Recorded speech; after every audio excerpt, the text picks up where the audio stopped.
Welcome back to the Heart-Led Changemakers podcast, where leadership is anchored in presence, truth, and the courage to rewrite the rules. Today, I'm joined by Briana Bowley. From the depths of addiction, abuse, and deep insecurity to building a life on her own terms, Briana has lived the full arc of reclamation.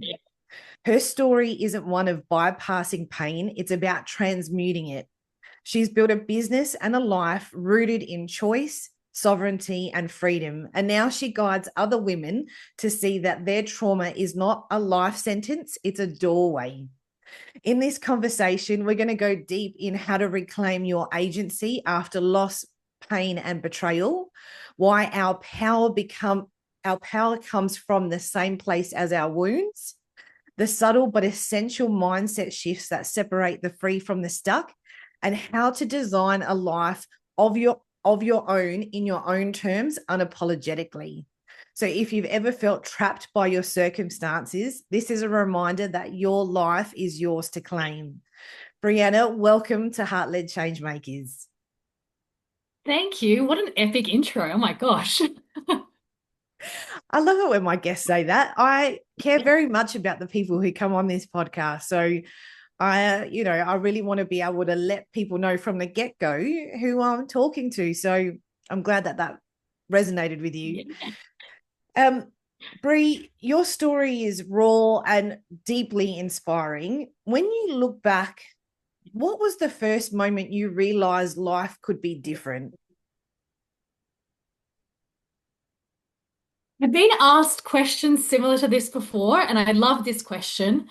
And I kind of want to answer it in two minds because I think that truthfully, there was a part of me that always just believed that life could be whatever I wanted it to be. You know, as a kid, I remember kind of just knowing that I was here for something really epic. I was here for a big life. And so, yeah, I don't think there's ever really been a stage where I haven't, known that yeah, life gets to be whatever I want it to be. I think though,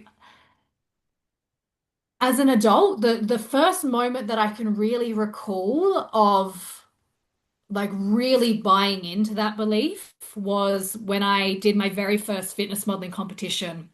Um, After I think it was like a 16-week competition prep. It was full on, like there's a lot of discipline, hardcore dieting, and really like going through, it almost felt like a bit of a fishbowl experience, of kind of just living in this fishbowl that was like a different world, and a world that people didn't always understand and people would question, but people like they wanted to know that sort of observe it and ask questions. And when I got up on that stage, it was like, oh my God, like I've created something really incredible for myself. And it just took being willing to walk a slightly different path.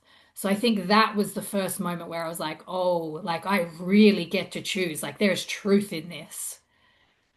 Yeah, so that choice is a really big piece of being in your power, isn't it? And I think a lot of people, and I'm interested in your perspective about this, a lot of people stay stuck in all of these things are happening to me instead of choosing to step out of their comfort zone to try something new. So when you were in that time of your life, what was the catalyst? Like what made you choose that? I have to think back. To be honest, I think it was, I mean, I was working as a personal trainer at the time, and I was working with a lot of clients who, were on these like momentous weight loss journeys. I'm talking like 50 kilos plus, and really like going from, in some cases, having been told that they weren't going to make their 30th birthday if they didn't make a change, to, like losing these extreme amounts of weight and like really getting a new zest for life. And so I think kind of witnessing that, and seeing the difference between someone who achieved it and someone who kind of just said that they wanted to achieve it and kept living the same way, it sort of sparked something in me of like, um, yeah, we decide, like we choose. And how can I be supporting my clients in having these big transformations and not also um putting myself through that same process. Um, yeah, and I was really lucky that at the time I was surrounded by some pretty incredible people who were doing incredible things in their own right. So, like environmentally, it was like I had my role models where it was like, ooh, like I want whatever they've got. I want some of that for myself. Yes, I love that so much. It's interesting because I think for women in particular, the weight loss, it's a love-hate situation. Is we're being told we have to look a certain way, but there's a part of us that does want to for ourselves, not because that's what fits the mainstream. And so I would suspect that for people listening, that may trigger something up in you. So if you're feeling that in your body, that's a good sign, because there's a part of you that is not owning your power. And when I was introducing you, I quoted you saying that your power comes from the same place as your wounds. And so I'd really love for you to share more about your perspective on that and what that's been like for you. Yeah. Yeah, I think that, I really believe, and I know that sometimes this can be difficult for people to kind of wrap their heads around, and I understand why. But I wholeheartedly believe that nothing is ever happening to us. It's happening for us, through us, and as us. That everything is always a setup for what we're here to create. And so, those pains and those challenges and those adversities and struggles and so on, like they're a setup. They're a setup for the very things that we're asking for. And so, I look back at some of the experiences of my life, like a DV relationship when I was young, like drug addiction. Um, I've really, truthfully, I've lived a lot of pretty traumatic experiences in my ultimately very short life. Um, and I look back now, and as hard as they were, like I can see that they were little pieces of the puzzle that at the time I didn't have. I didn't have I didn't see the full picture. I didn't have the cover of the puzzle to go, oh, that's what the picture's going to end up looking like. And so, it was just this puzzle piece with no context of like, well, why? Like, why has this happened to me? And then as the years have gone on, it's like I've collected more and more of the puzzle pieces and started to create these joins. And now I can go, oh, that makes sense. I understand why I was handed that experience, because without that, the picture's incomplete. And so, and I've had the same experiences with my clients where I really believe that having is proof of wanting. Like whatever we get is proof that some part of us wants that. And so when I work with my clients, it's the same dynamic where, I'm very blessed in that I work with a lot of really high performers, people with big visions, big goals, big movements and impact and influence that they want to create in the world. And so, it's usually like we have to go through that kind of grindstone of life a little bit where we have to, like be worn down and sculpted so that we can be the person that we're here to be. And so with my clients, it's when we dig in, it's like, oh, that's what you want to create. Well, how funny that you had this experience, which just happened to set you up with the exact set of skills, beliefs, characteristics, and so on that's going to get you there. Yes. And I feel like that is so on point with the way that the world is as well. So, not just individually and our own individual experiences, but the collective. Over the last week, we've seen some pretty epic things. I mean, the last 5 years has been pretty epic, but this last week, especially, things have intensified globally.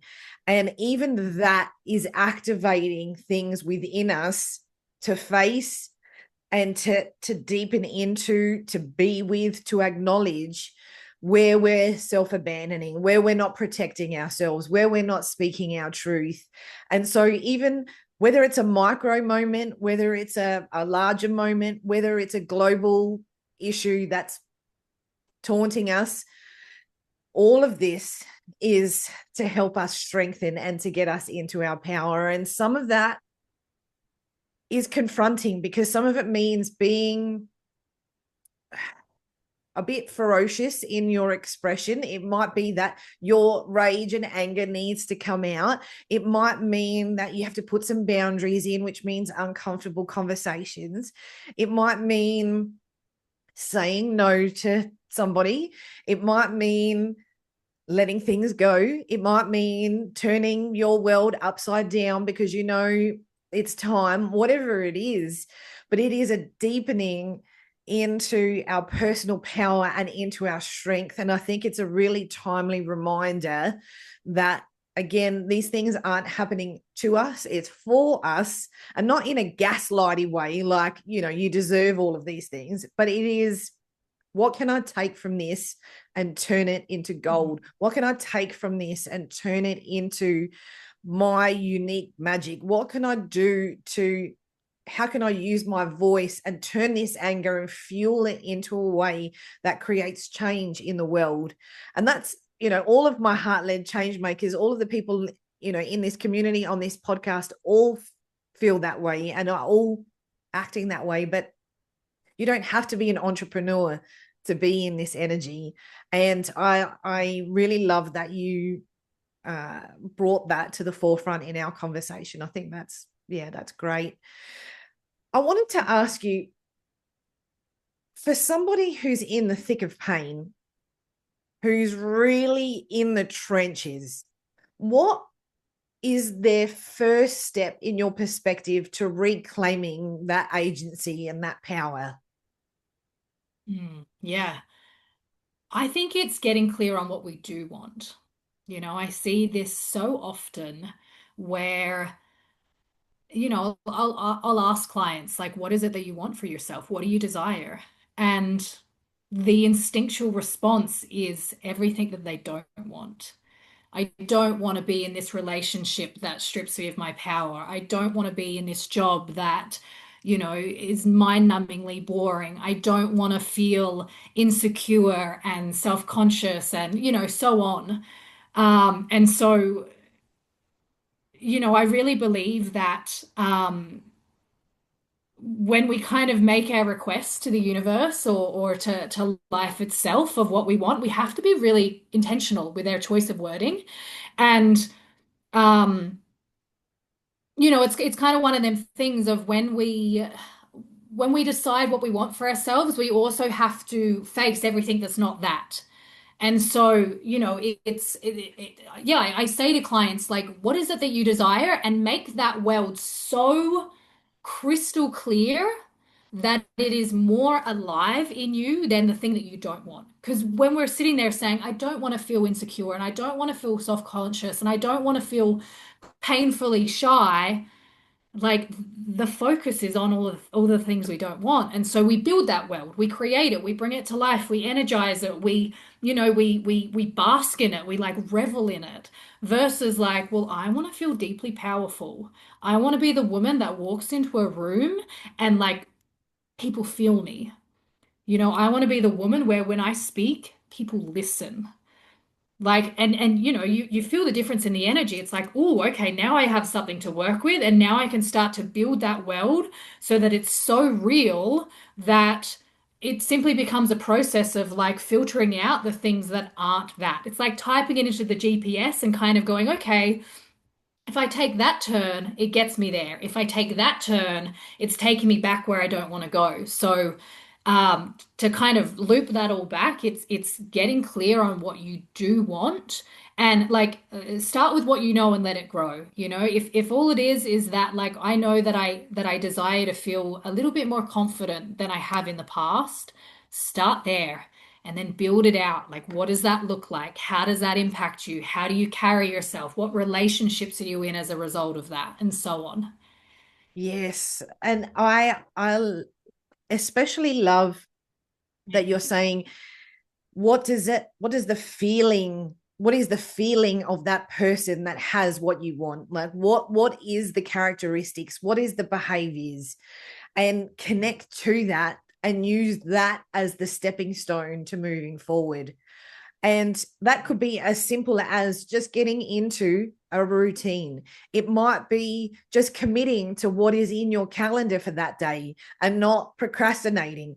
It might be one small change. And I hold myself, this is one of the techniques that I use personally, is every day I ask myself, what is one thing I can embody in a deeper way that I can relate to my higher self, or, you know, that future version of me that I think that I'm not?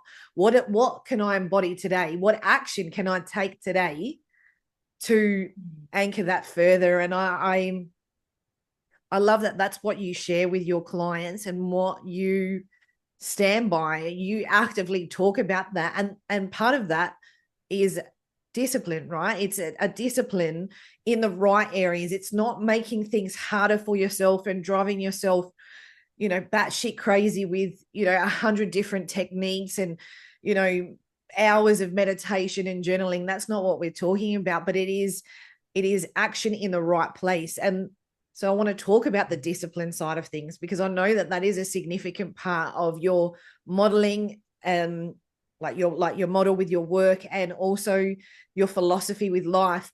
And that even comes through with your training with jiu-jitsu, which is, I mean, I'm just so in awe of the fact that you do that. I'll watch those videos that you post and I just think, oh my God, I could never do that. Like, it's terrifying to watch it and to see you sometimes, you know, you've copped a, recently you copped a you know, black eye and an elbow it was an elbow to the eye or a hand to the eye, something like that. Oh, And yeah, to the face. yeah, and I really love for you to share how you use what you're learning in jiu-jitsu to bring in that discipline, and also how you incorporate that side of things into your life from a day-to-day perspective. Yeah. Well, it almost comes back to like what I shared of like getting really clear on what you desire, because you know, for me, like I've got a big vision. The impact that I want to have on the world is huge. I'm not willing to settle for average or mediocre.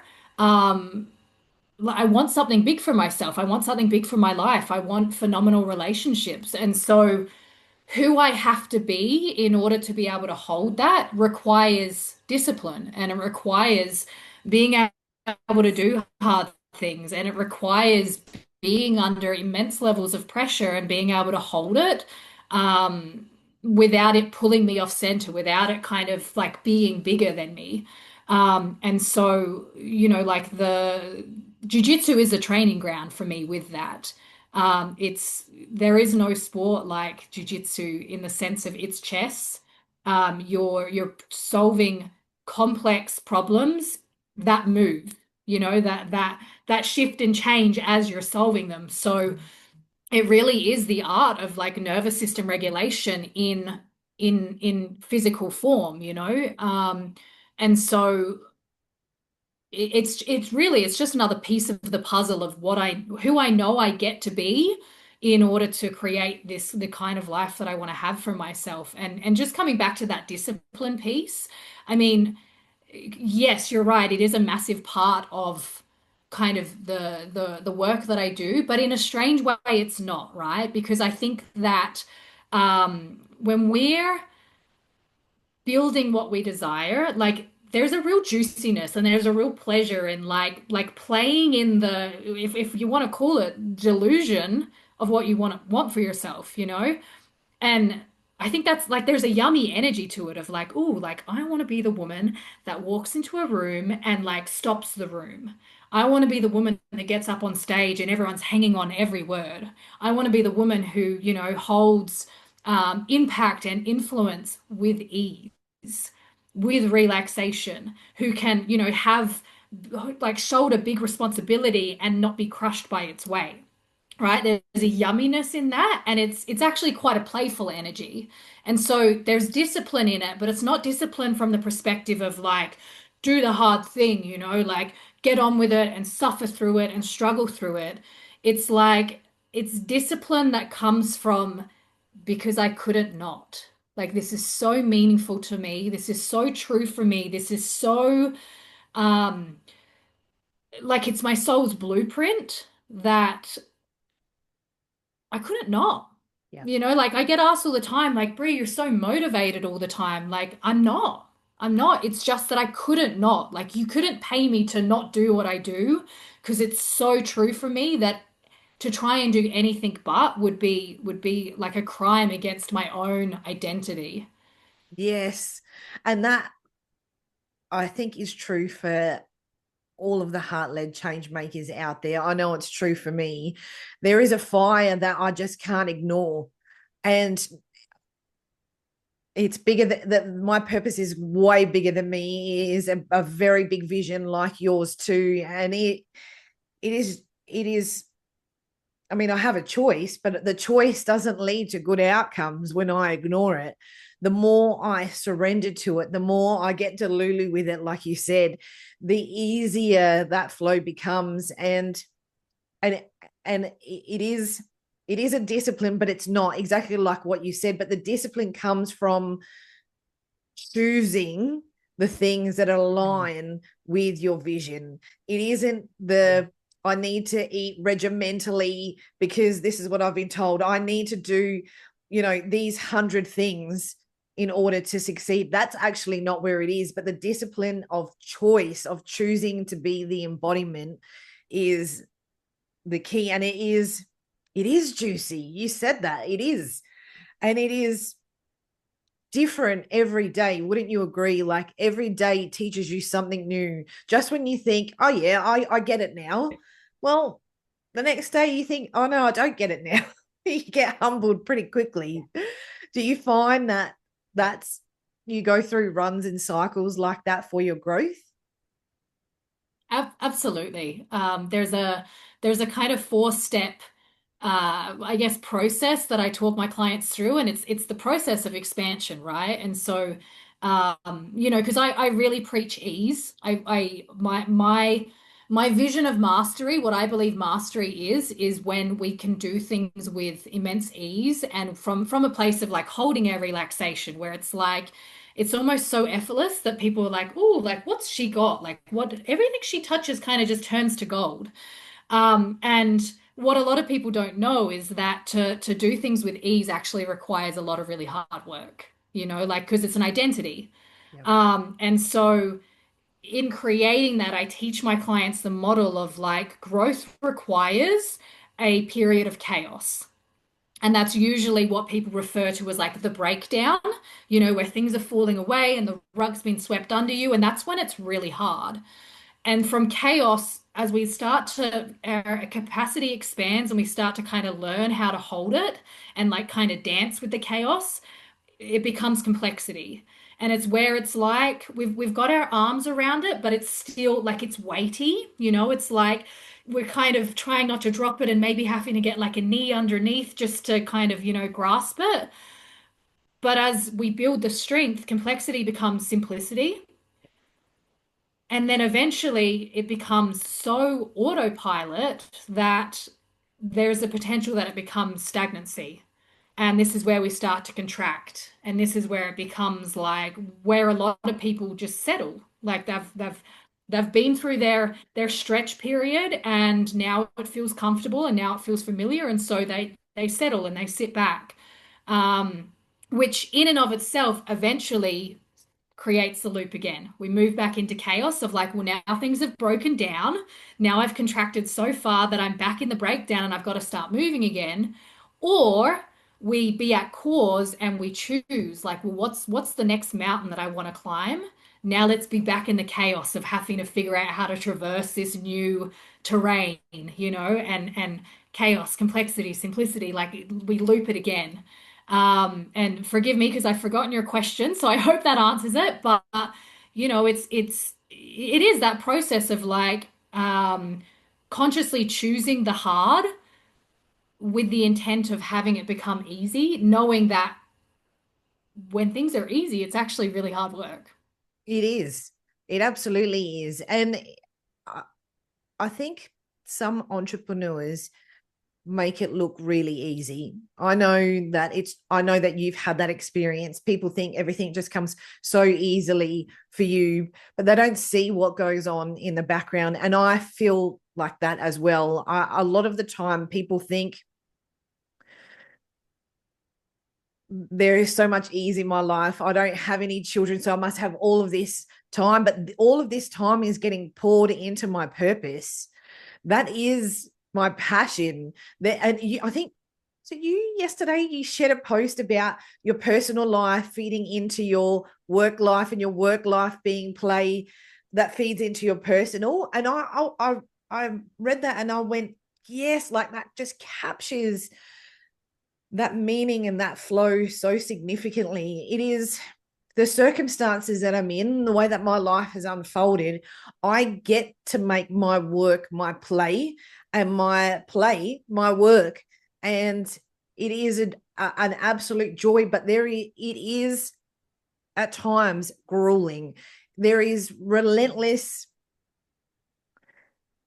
capacity, like strengthening and expanding, that comes with this. It isn't just, oh, well, I want to be this now, so all right, I can just put that mask on. No, in order for that creation, in order for that magnetism and that vibrancy, you have to be the full embodiment of it. And if you're committed, sometimes it is so grueling that you want to curl up into a ball on the floor for days on end. And then you have the breakthrough and you're like, yes, I can do this. I can, you get that sort of invincibility, and the pendulum swings. But having that middle center is knowing that there are going to be times where you're in that exhilaration and you're reaping the rewards. But the actual best part of the journey is knowing that you get to face the shadow, that you get to face that deeper part, the bits that you didn't even realize was holding you back, the things that make you feel guilty so you don't take any action, the things that are making you scared not to speak your truth, all the terrifying things that you've got locked away. That is where the work is, and that's not easy. It's not. And I know you can relate to that. We've spoken about that when we've caught up personally. I know that you know that. And for family and friends, sometimes they don't completely understand what it is like day to day. They just think we're playing, and some of them don't even really understand what we're doing still, even though we think we're being as clear as anything. No. And so I just wanted to ask you, creating this life on your own terms, what are some of your non-negotiables that you hold to protect your work, yourself, your sovereignty, your purpose?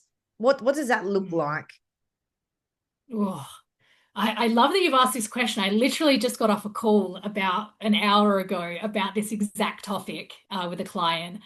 Um, for me, I mean, I have a lot of kind of how would I word it? Like clear boundaries of what I am and am not available for. But for the sake of kind of giving a broader perspective, I very much use again that what do I desire piece. That's my compass. And so I'm so crystal clear on how I want my life to feel. I'm so crystal clear on how work gets to be for me and how relationships get to be for me. I'm so crystal clear on the kind of people that I want around me, the kind of conversations that we're having, the kind of things that we do, all of it. And so I'm always tracking my life through that lens of like, is this in alignment with how I want my life to feel? Like when I'm in this dynamic with this person, are they having me feel powerful, and are they having me feel seen, and are they having me feel like being in this interaction is constructive and does it feel good? And if it doesn't, then like the discernment piece comes into play. Um, I actually I use this analogy just before on the call of like, you can't create a delicious chocolate mud cake with mud. It's got to be cake batter, right? And so I think it's that. It's, for me, the standards that I hold is like I've got to use the cake batter. The micro creates the macro. And so choosing relationships and dynamics and experiences and opportunities that are cake batter rather than mud. And sometimes, I mean, sometimes mud, like if it's the right this is where it gets tricky, right? Sometimes mud, like you can look at it and be like, that looks like chocolate cake. So it's the close but not quite, right? But when we really, we taste it, it's like, is it chocolate or is it mud? And so we have to be willing to to choose or to say no to close but not quite in the name of choosing the cake batter. Yes, and it is so easy to say it's not exactly right. I mean, it's not that bad. I mean, is anything ever really perfect? And you can talk yourself into having the mud. I have done Yeah. that many, many times. I'm sure our listeners can relate, but it is a really great way of thinking about your life and looking at all the different areas and asking yourself, where is it mud that I'm saying that it's chocolate cake? Mm. Where where Yeah. where am I accepting the mud? And every Yeah. time you accept the mud, you're saying no to the real chocolate, to the deliciousness of life, to that taste sensation. Is is a disservice you are doing to yourself. And I really love that. That's a really great way for our listeners to think about things. Do that today. Do a quick assessment when whoever you're interacting with today. Just ask yourself: is this mud or is this chocolate cake? Is this the batter that I want mixing in to my future? And it becomes noticeable, I think, pretty quickly, but it is programs and patterns of behavior that keep us accepting the mud, right? People pleasing is a really great mud acceptor, isn't it? Where it's like, oh, Yeah. well, no, I better not say that. I can't say no. I don't want to spend time with you because you're toxic.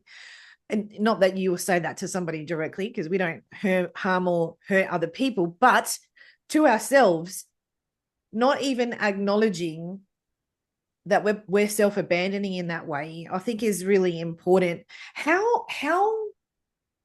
would you suggest someone put those boundaries in?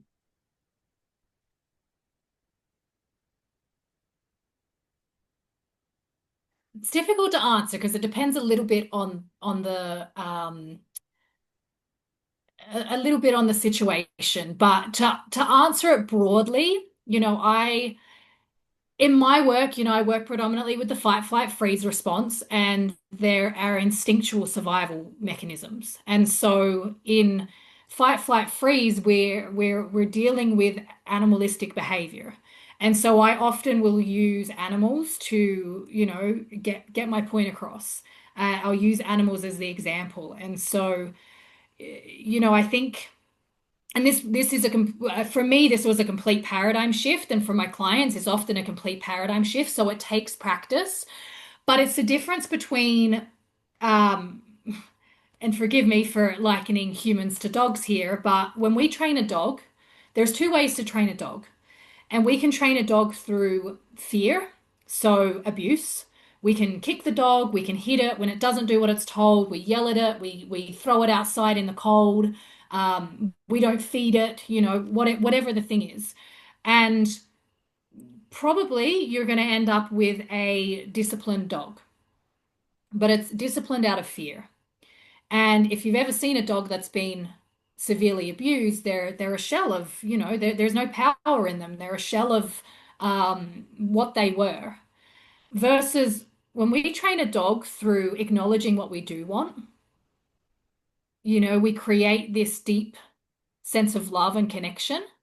And trust. We build trust, and it takes a lot of patience. It's like I use the analogy often of when you train a puppy to sit, this dog has no idea what you want from it, right? And so you've got to, sit, you give it the cue. And if even like the tiniest little, like the very end of the fur on its bum touches the floor for even a nanosecond, you praise that dog like nothing else. And it goes, oh, I did something there. What was that? What happens if I do that again, but like longer? Right? And so we praise the behavior that we do want, and we remove our attention from the things that we don't want. Now, disclaimer here, this isn't relevant to situations where you're under harm, where you're being abused. We remove ourselves from those situations. But in those dynamics where, um it's tweaking your life to be more in alignment with what you're wanting. Put the emphasis on, again, what you do desire, because that's where the life is. That's where it feels good. I think a lot of people make the mistake of kicking the dog, like focusing on the dog didn't sit, so we'll kick it, or I didn't do the thing that I think I need to do in order to be enough, so I'll berate myself and guilt myself and shame myself, rather than looking for the moment where that little bit of fur touches the floor for just a nanosecond, and really loving on myself for that, Yep. because that's what builds. And it's I wholeheartedly believe that wherever our attention goes is what we get more of. So why wouldn't we want to put our attention on all of the places where the people in our lives and ourselves are being supportive and constructive and loving, and you know, all of those yummy things. Yes. And it is an interesting thing that we do to ourselves where instead of, we know we need to say no, we need to put the boundaries in, we need to sometimes make choices that make other people unhappy because we're putting ourselves first. But the self-punishment that comes is Mhm. more common than the praise. And I really Yes. like that you shared the dog analogy, because it is true. Sometimes we guilt ourselves and we shame ourselves for self-abandoning, and then Mhm. also not putting, like not doing that work. So instead of saying, at least I acknowledged it, like finding something in there, at least I'm aware that I'm doing it. That's a win. At least I can see how I can do that better next time. That's a win. But instead, Yeah. we shame ourselves. We start to unravel because we're in that fight flight mode.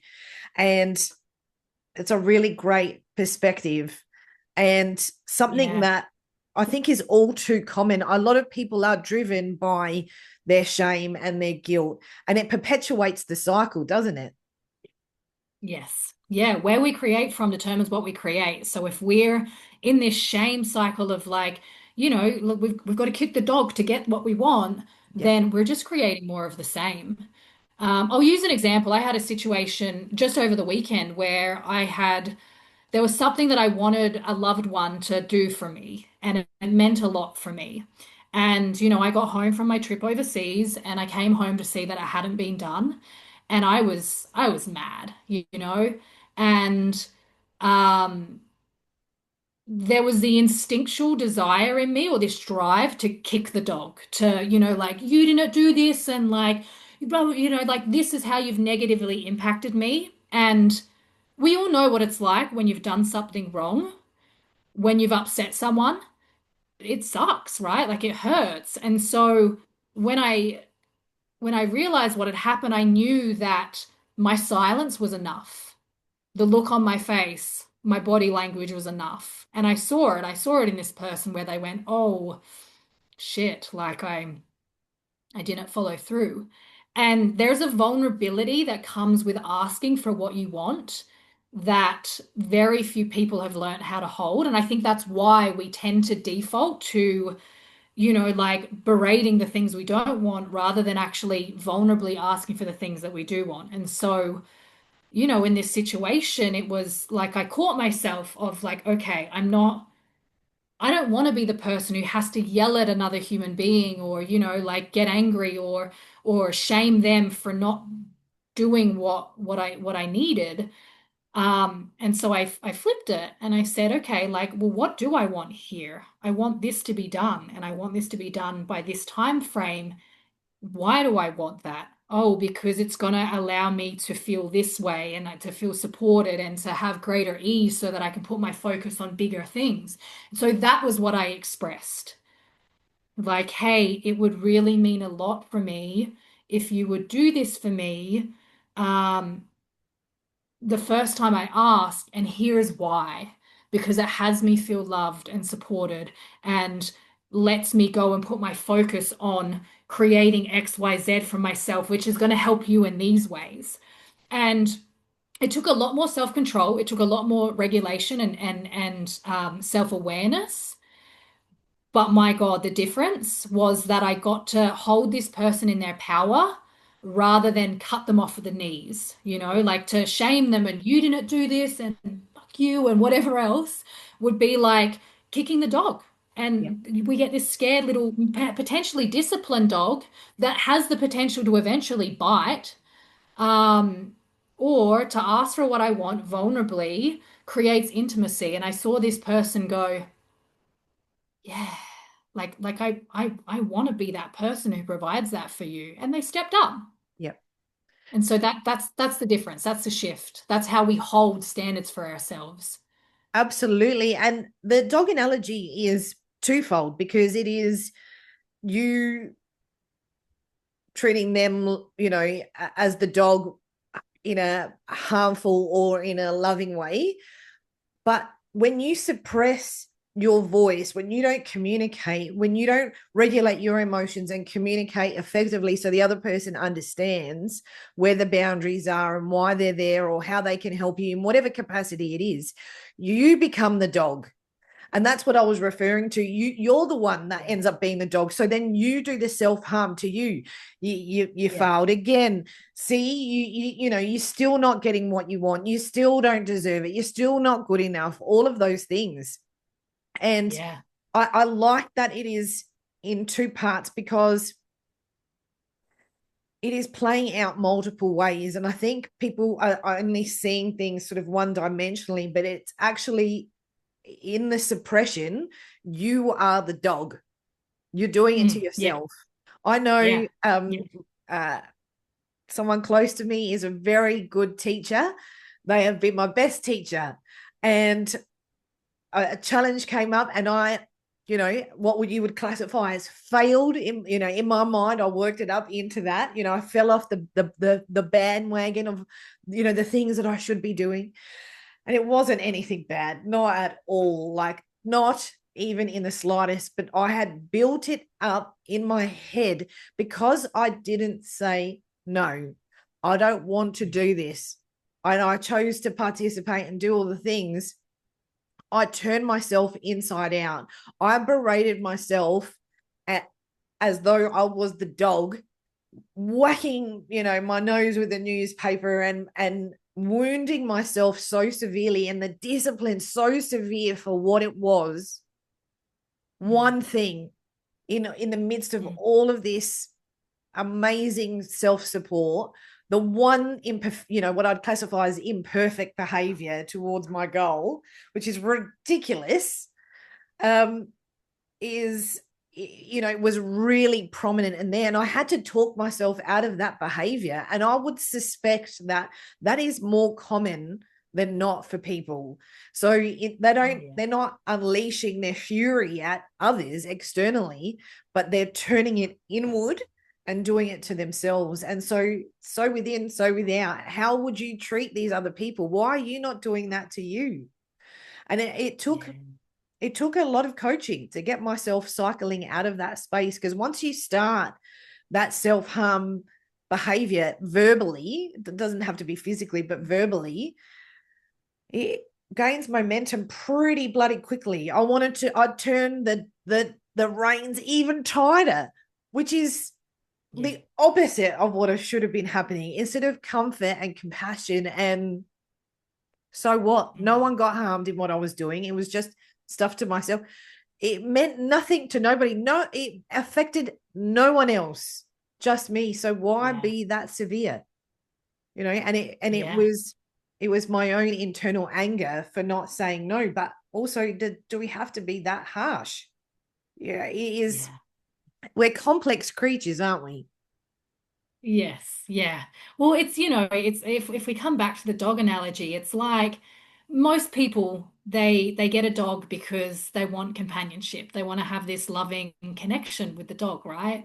And so it's this interesting thing where, when we're disciplining the dog through emphasis on the negative, we're eroding that. We're eroding our ability to have that relationship. And so if we change the dog here into a relationship with our partner or a relationship with our kids or a relationship with ourselves, that like kicking the dog mechanism is, yeah, like we're decreasing our ability to actually have the loving companionship that we want. And so, Mm, and for the most part, it's like when we're trying to get ourselves to do something, whether it's weight loss or whether it's building the business or hitting a particular income goal or whatever it may be, um, we're doing it because we want a better relationship with ourselves. Like at its core, that's what it is. It's about whatever we perceive having that thing is going to have us feel. But it's this really interesting thing where when we're disciplining ourselves through these negative self-talk or whatever it may be, as you said, like hitting the dog with the newspaper on the nose, we're robbing ourselves of the very thing that we're actually trying to create, which is a deep powerful connection to self. yes. And so, like I said, it's a complete paradigm shift to shift from criticism and berating and so on to like, let's look at where I am showing up the way I want myself to. Let's look at where this is constructive and this is stacking and this is leading me where I'm wanting to go. When Mm. we move from that, it's like, so you're lifting yourself. You're not cutting yourself off at the knees. You're lifting yourself and you're making yourself bigger. You're able to hold more because you're no longer trying to move from a place where you're already beaten down. Yes. And it's a really good uh it should be a really good pause for our listeners as well. Where in your life are you treating that inner dog, or in the outside world, where are you being harsh and severe in your discipline instead of compassionate? Where are you succeeding? Where are you supporting yourself? That's such a good question. Like, just stop and take some time to reflect on, where are you doing well? Where are you the embodiment of this, future version of you that you think you're not already connected to? What where is it showing up? And spend some more time acknowledging where the essence of that person is, because guaranteed 90% of the embodiment is there, but we just focus on the bits that aren't right because we've been conditioned that way. Social media, society, our childhood, all of the things, we're being told we're not good enough. You don't have this, so you're not good enough. You don't have this much money, so you're not good enough. You don't look this certain way, so you're not good enough. You don't have all the things, you're not good enough. So then that's where our focus goes. But it's an illusion. That it is an absolute fucking illusion. That the embodiment Mm. is there, our sovereignty is there. And I wanted to ask you, Brie, you talk about learning from the best of the best. And so, from your perspective, what's the common threads that you found with all of the people that have inspired and you've learnt from? Ooh, that's a great question. I think, okay, I have two answers here. The first being that They all live according to their unique values. They're not comparing themselves to others. They're not trying to do it someone else's way. They're not trying to, copy and paste someone else's journey and make it fit their own lives. They're living very true to themselves, regardless of external opinion, regardless of whatever backlash they may get where people don't agree or think they should be doing it differently. They're living very, very true to like what's meaningful for them. What, again, that piece of that, what they couldn't not do. I think when that's your compass, your energy is endless. It's not to say you're not going to go through moments where it feels hard and it feels like an uphill battle, but for the most part, like you stay in the game because what other option do you have, right? Like you're not going to trade the thing that you love the most for, something that you don't love. Um, which leads me to the second point, and that is not seeing anyone or anything as bigger than you. I think that,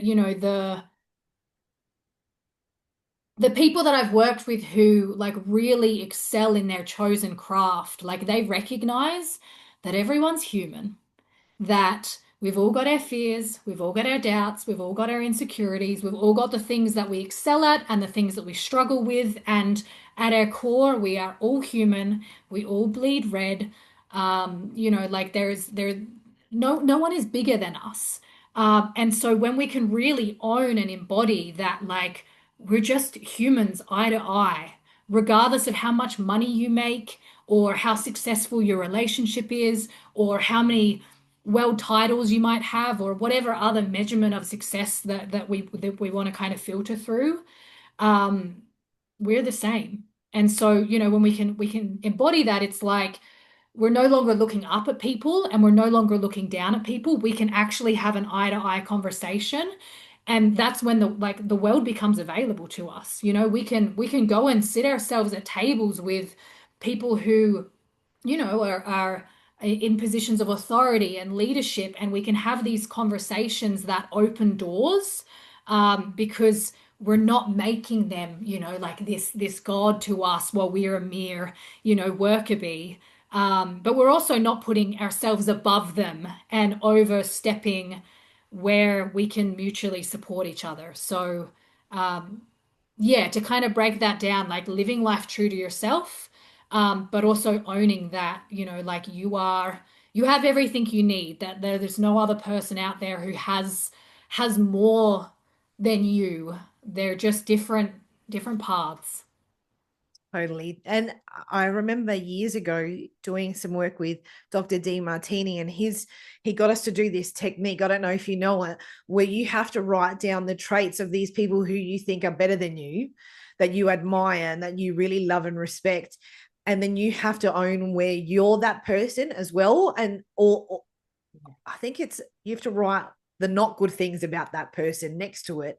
And so that they become neutral. It's not to put them in the pit, but it's to neutralize them so that everyone remains equal, so that in your mind there's no one above you and no one below you. And then you do that technique with the people that you don't like or despise or you have hate feelings for, and you have to write what's really great about them. And it's very challenging to do that when you're pissed off with people or when you're fangirling, but when you neutralize it, it is very important. And in this work,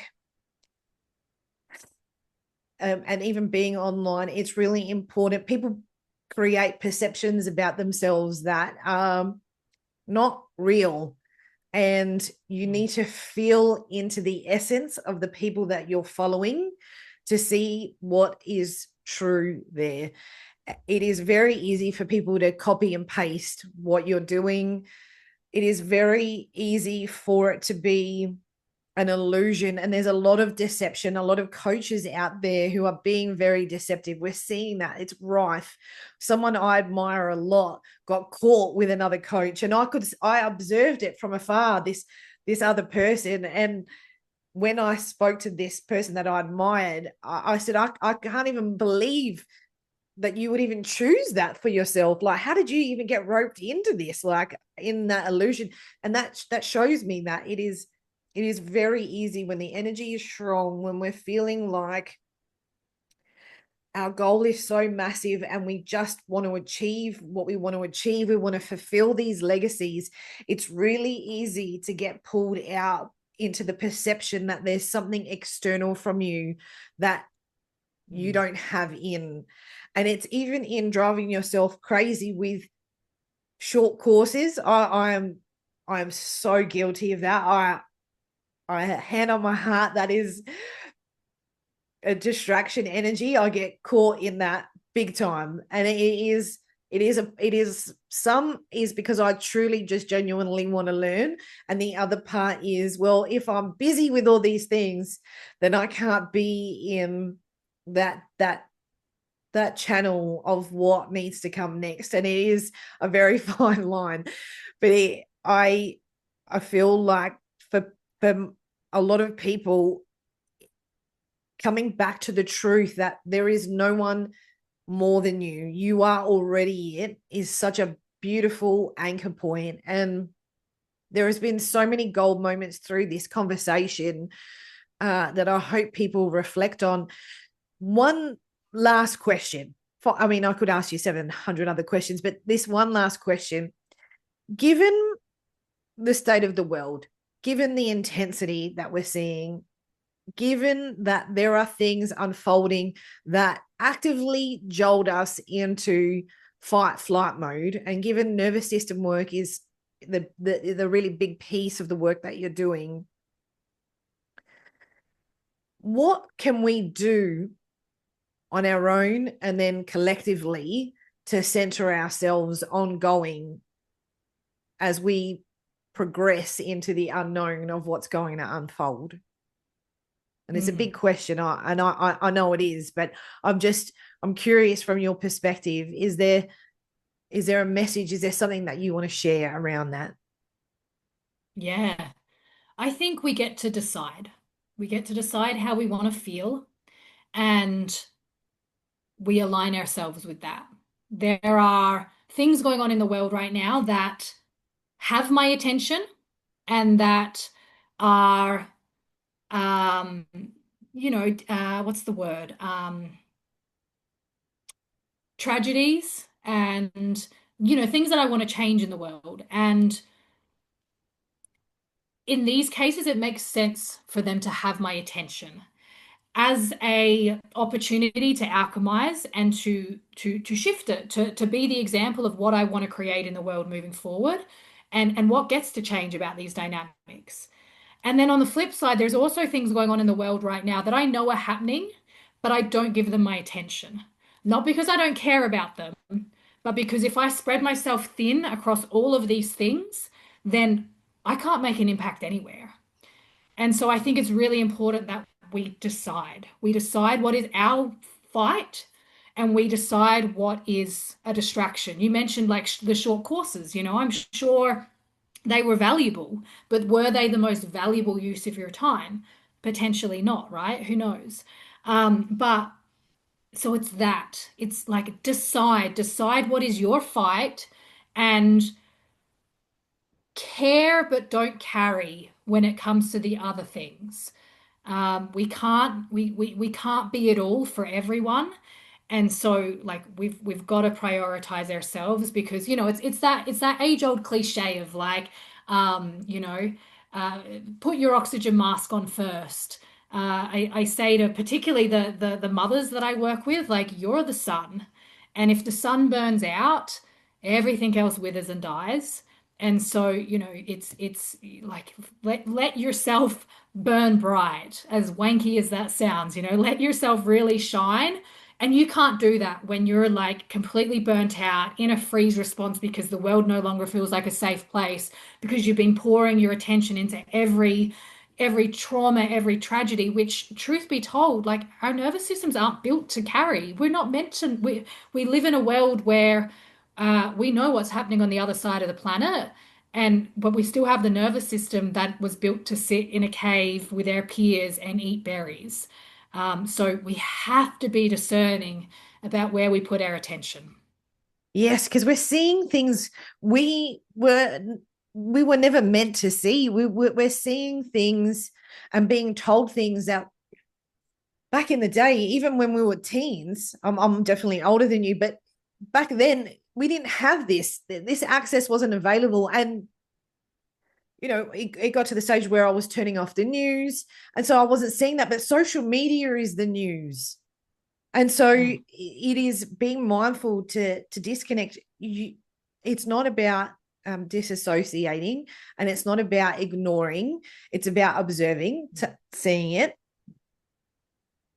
understanding that it is every time you see something, it is having a hit to your nervous system, acknowledging that it is, and then going, okay, what am I going to do with this? Over the weekend, I took hours and hours and hours off my phone and was actively doing gentle, loving, nourishing things to calm my nervous system out of fight flight mode, because it was just getting too much. I am sensitive to the energy that is out there, like everyone else. And I was feeling the most anxiety I felt in years. So much uncomfortable energy, a lot of feelings around not feeling safe. I was angry, all of the emotions, the array of emotions, and I just let them move. And I let them move through my body. And I really love that you share. It is a choice we get to make about how much we're ingraining ourselves in. You're not a victim. Every time you pick up the phone, it is your choice. Every time you're engaging, reading, participating, even observing, it is a choice that you're making. And you have to consider the impact that it is having on your body, on your nervous system. And is this, and then this comes back to our very first question, is this the action of someone? Is this the action of my higher self, that future version of me? Would they be doing this? Would they be getting caught into all of these illusions? Because the fear that's perpetuating is keeping us stuck. It is keeping us distracted, like the short courses that I was referring to. And not all of them have been a distraction. There's been lots of really good learning, but it is, okay, that's enough noise, like enough. Just come back to what is this for me today? What is the embodiment of this version of me that I can integrate in? Where can I soften into it instead of staying in the collective fear? And we are getting jolted left and right. We absolutely are. And if you think you're not, that's absolute bullshit. It literally, every time you pick up your phone, the algorithm will push it to you. So there's no really avoiding. The only way is to disconnect from it and going, okay, for the next 4 hours, I'm going to focus solely on me, my energy, my home, my people. Yeah. And anchor in, and then make choices from there. And it is that in and of itself is a discipline. But again, it's a good discipline. It is not a self-punishing, self-harming discipline. It's counteracting what is being thrown. Yeah. And that image where you said, you know, where our nervous systems are for people who are meant to be in caves eating berries and being in community, in person, in real. We're not even meant to know. You know, that like just that visual is so comforting. And I'm so grateful for you. I'm so grateful that you've shared that today. I feel like this is such an important conversation and very timely for what is happening. And it's timeless, this conversation, but it's also very timely, and a really great share. Briana, thank you so much for coming on to Heart-Led Changemakers and for sharing your wisdom, sharing your genius and your expression today. Thank you. I appreciate you having me on. I've had a blast.